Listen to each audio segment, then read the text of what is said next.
নমস্কাৰ অসমীয়া ছোৱালী চন্দনাৰ চেনেললৈ মই চন্দনাই আপোনালোক সকলোকে স্বাগতম জনাইছোঁ। আজি আকৌ আপোনালোকৰ মাজলৈ এটা ভিডিঅ' লৈ আহিছোঁ। ভিডিঅ'টো শেষলৈকে চাব বুলি আশা কৰিলোঁ। আহকচোন তেনেহ'লে ভিডিঅ'টো আৰম্ভ কৰোঁ।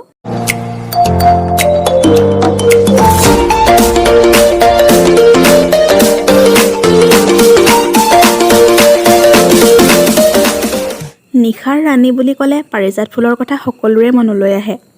পৃথিৱীখন নিশা শান্ত আৰু সমাহিত হোৱাৰ সময়তে নিশা ফুলি পুৱতি নিশালৈ মৰহি যায় এই পাৰিজাত ফুল। এই ফুলজোপাক ইংৰাজীত কোৱা যায় নাইট কুইন আৰু হিন্দীত ব্ৰহ্মকমল বুলি কোৱা যায়। এই পাৰিজাত ফুলক লৈয়ে দেৱতাৰ অসুৰৰ সাগৰ মন্থন, স্বৰ্গত দেৱৰাজ ইন্দ্ৰৰ পাৰিজাত ৰোপণ, শ্ৰীকৃষ্ণ ৰুক্মিণী আৰু সত্যভামৰ কাহিনী আদি শুনিবলৈ পোৱা যায়। দ্বাপৰ যুগত শ্ৰীকৃষ্ণই তেওঁৰ পত্নী সত্যভামাৰ কথাৰ মতে এই ফুল পৃথিৱীলৈ আনিছিল বুলি প্ৰবাদ আছে। এই ফুল সুগন্ধি ফুলগছৰ লগতে ঔষধি গুণৰ অধিকাৰী। পাৰিজাত গছ পৰাপক্ষত আমাৰ ঘৰৰ চোতালত ৰোপণ কৰিব লাগে, কাৰণ ই এবিধ দুৰ্লভ গছ। এতিয়া আহকচোন এই পাৰিজাত ফুল গছজোপানো সৰগৰ পৰা কেনেকৈ পৃথিৱীলৈ আহিল তাৰ বিষয়ে অকণমান জানো। ভাগৱতত উল্লেখ থকা মতে এদিন দেৱৰাজ ইন্দ্ৰ আৰু নাৰদ শ্ৰীকৃষ্ণৰ ওচৰলৈ আহিল। নাৰদে শ্ৰীকৃষ্ণক স্বৰ্গৰ পৰা অনা এপাহ পাৰিজাত ফুল দি ফুলৰ মহিমা ব্যক্ত কৰি ক'লে যে এই ফুল পৰিধান কৰা নাৰীগৰাকী স্বামীৰ অতি আদৰৰ হয়। এই কথা শুনি কাষতে থকা ৰুক্মিণীয়ে ফুলপাহ বিচৰাত শ্ৰীকৃষ্ণই নিজ হাতে ফুলপাহ ৰুক্মিণীৰ খোপাত গুজি দিয়ে। তাৰ পাছত ইন্দ্ৰই স্বৰ্গত নৰকাসুৰে কৰা অত্যাচাৰৰ কথা কৈ নৰকাসুৰৰ কবলৰ পৰা স্বৰ্গৰ দেৱতাসকলক উদ্ধাৰ কৰিবলৈ অনুৰোধ জনায়।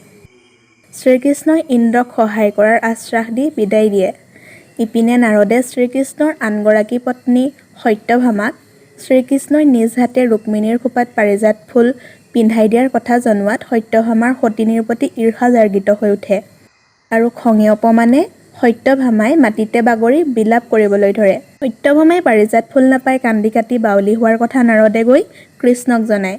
শ্ৰীকৃষ্ণই সত্যভামাৰ কাষলৈ গৈ সান্তনা দি তেওঁক পাৰিজাত ফুল আনি দিয়াৰ আশ্বাস দিয়ে। শ্ৰীকৃষ্ণ স্বৰ্গলৈ ওলোৱাত সত্যভামাও স্বৰ্গযাত্ৰাৰ সহযাত্ৰী হয়। শ্ৰীকৃষ্ণ আৰু নৰকাসুৰৰ মাজত হোৱা তয়াময়া যুদ্ধৰ ফলত শ্ৰীকৃষ্ণই নৰকাসুৰক বধ কৰে আৰু ভগদত্তক কামৰূপৰ ৰজা পাতে।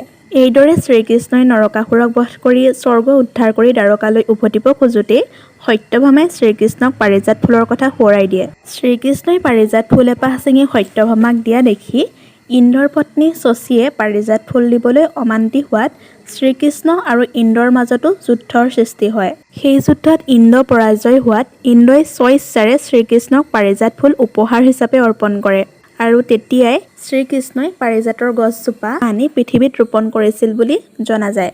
এই ফুলপাহত এটা শংখ আৰু চক্ৰ দেখিবলৈ পোৱা যায়।